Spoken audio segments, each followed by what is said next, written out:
Welcome to Tanvi's kitchen. ఈరోజు recipe వచ్చేసి పిల్లలకి ఎంతో ఇష్టమైన కప్ కేక్ రెసిపీని చూపించబోతున్నానండి. పిల్లలకి కప్ కేక్స్ అంటే చాలా ఇష్టం కదా. సో బయట మార్కెట్లో కొనకుండా ఈ కప్ కేక్స్ని ఇంట్లోనే ఈజీగా హెల్తీగా ఎలా ప్రిపేర్ చేసుకోవాలో చూపించబోతున్నానండి. ఇందులో మైదా వాడట్లేదు, షుగర్ కూడా వాడట్లేదండి. రాగి పిండి బెల్లంతో ఈ కప్ కేక్స్ని ఎలా చేసుకోవాలో చూపించబోతున్నాను. ఇక లేట్ చేయకుండా ఈ రెసిపీని ఎలా చేసుకోవాలో చూసేద్దామా. ముందుగా ఒక బౌల్ తీసుకొని అందులో 1 కప్ వరకు మిల్క్ని యాడ్ చేసుకోవాలండి. ఈ మిల్క్లో బెల్లాన్ని యాడ్ చేసుకోవాలి. మనకు స్వీట్నెస్కి తగ్గట్టుగా బెల్లాన్ని యాడ్ చేసుకోవాలి. ఇక్కడ 2 కప్పుల రాగి పిండి తీసుకుంటున్నాను కాబట్టి 1.5 కప్పు బెల్లాన్ని తీసుకుంటే సరిపోతుంది. ఇప్పుడు మనకు ఈ బెల్లము పాలల్లో మొత్తం కలిసిపోవాలండి. సో అంతవరకు మంచిగా కలుపుకుంటూ ఈ బెల్లాన్ని పాలల్లో కరిగించుకోవాలి. చూడండి, ఈ విధంగా బెల్లం మొత్తం పాలల్లో కరిగిపోయింది కదా. ఇప్పుడు ఈ మిశ్రమాన్ని పక్కన పెట్టేసుకుందాం. ఒక బౌల్ తీసుకొని అందులో 1/2 కప్పు వరకు పెరుగును వేసుకోవాలండి. ఎగ్స్కి బదులు ఇక్కడ నేను పెరుగును వాడుతున్నాను. ఈ పెరుగు కూడా అస్సలు పుల్లగా ఉండకూడదండి. ఫ్రెష్ పెరుగు అయితే టేస్ట్ బాగుంటుంది. ఇందులో 1 teaspoon baking powder, 1/2 teaspoon baking soda, అలాగే 3 డ్రాప్స్ వెనిలా ఎసెన్స్ని వేసుకోవాలి. వీటన్నిటిని ఒక 1 మినిట్ ఇలాగే మంచిగా కలుపుకోవాలండి. ఇందులో బేకింగ్ పౌడర్, బేకింగ్ సోడా వేసాను కదా, ఇలా నురుగగా ఫామ్ అవుతుందండి. ఈ విధంగా వచ్చేంత వరకు మంచిగా కలుపుకొని ఒక స్ట్రైనర్ పెట్టుకోవాలి. ఈ స్ట్రైనర్లో 2 కప్పుల వరకు రాగి పిండిని తీసుకుంటున్నానండి. ఈ రాగి పిండిని ఒకసారి జల్లించుకోవాలి. ఇలా జల్లించటం వల్ల మనకు కేక్ అనేది ఫ్లఫీగా వస్తుందండి. రాగి పిండిని జల్లించుకున్నాం కదా. ఇప్పుడు ఇదే స్ట్రైనర్లో 1/2 కప్పు వరకు కోకో పౌడర్ని యాడ్ చేసుకోవాలండి. ఈ కోకో పౌడర్లోనే చిటికెడు ఉప్పు, అలాగే 1 టీ స్పూన్ కాఫీ పౌడర్ని యాడ్ చేసుకోవాలి. కాఫీ పౌడర్ని యాడ్ చేయడం వల్ల మనకు స్ట్రాంగ్ టేస్ట్ అనేది ఉంటుందండి. సో వీటన్నిటిని మళ్ళీ ఒకసారి జల్లించుకోవాలి. డ్రై ఇంగ్రీడియంట్స్ అన్నీ జల్లించుకున్నాం కదా. ఇప్పుడు స్ట్రైనర్ని పక్కన పెట్టేసుకొని వీటన్నిటిని ఒకసారి స్పూన్తో మిక్స్ చేసుకోవాలి. రాగి పిండి, కోకో పౌడర్ మొత్తం కలిసిపోయేటట్టు కలుపుకున్నాం కదండి. ఇప్పుడు మళ్ళీ ఒక స్ట్రైనర్ పెట్టుకొని మనం ముందుగా పాలు, బెల్లం మిక్స్ చేసుకొని పెట్టుకున్నాం కదా, సో దాన్ని కూడా ఇలా స్ట్రెయిన్ చేసుకోవాలి. ఇలా చేయడం వల్ల ఏంటంటే మనకు బెల్లం ఎక్కడైనా ఉండలుగా ఉంటే కనిపిస్తుంది కదా. సో ఇప్పుడు స్ట్రైనర్ తీసేసి మొత్తం మంచిగా మిక్స్ చేసుకోవాలండి. ఇక్కడ పాలు, పిండిని మిక్స్ చేస్తున్నాం కదా.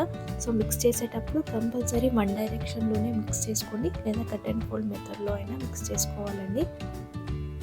పాలు, పిండిని మిక్స్ చేసుకున్న తర్వాత మనకి ఇంకా ఈ పిండి గట్టిగానే ఉంది కదా. సో కన్సిస్టెన్సీని అడ్జస్ట్ చేసుకుంటూ కొద్దిగా పాలను యాడ్ చేసుకుంటూ ఈ పిండిని కలుపుకోవాలండి. చూడండి, ఈ విధంగా కొద్దిగా లూజ్గానే ఉండాలి.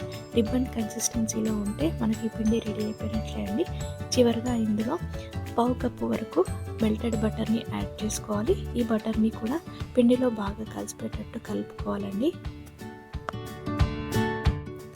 బటర్ కూడా పిండిలో కలిసిపోయేటట్టు 1 డైరెక్షన్లోనే ఈ విధంగా మంచిగా మిక్స్ చేసుకున్నాం కదండి. సో మనకు పిండి రెడీ అయిపోయినట్లే. ఈ పిండిని పక్కన పెట్టేసుకొని ఇక్కడ నేను ప్లెయిన్ కప్ కేక్స్ కాకుండా చాక్లెట్ కప్ కేక్స్ చేస్తున్నానండి. సో అందుకోసం డార్క్ చాక్లెట్ని తీసుకొని ఈ విధంగా చిన్న చిన్న ముక్కలుగా కట్ చేసుకోవాలి. ఈ చాక్లెట్ని మరీ సన్నగా తురిమినట్టు కాకుండా ముక్కలుగా ఉండేటట్టు కట్ చేసుకోవాలండి. ఇందులో మీరు చాక్లెట్కి బదులు డ్రై ఫ్రూట్స్ని కూడా యాడ్ చేసుకోవచ్చండి, లేదంటే ప్లెయిన్గా కూడా చేసుకోవచ్చు. టేస్ట్ మాత్రం చాలా బాగుంటుంది.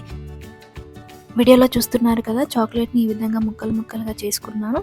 ఇప్పుడు ఈ చాక్లెట్ని మనం ముందుగా మిక్స్ చేసి పెట్టుకున్న కేక్ మిశ్రమంలో వేసేసుకోవాలి. మనం వేసుకున్న చాక్లెట్ కూడా కేక్ మిశ్రమంలో బాగా కలిసిపోయేటట్టు కలుపుకోవాలండి.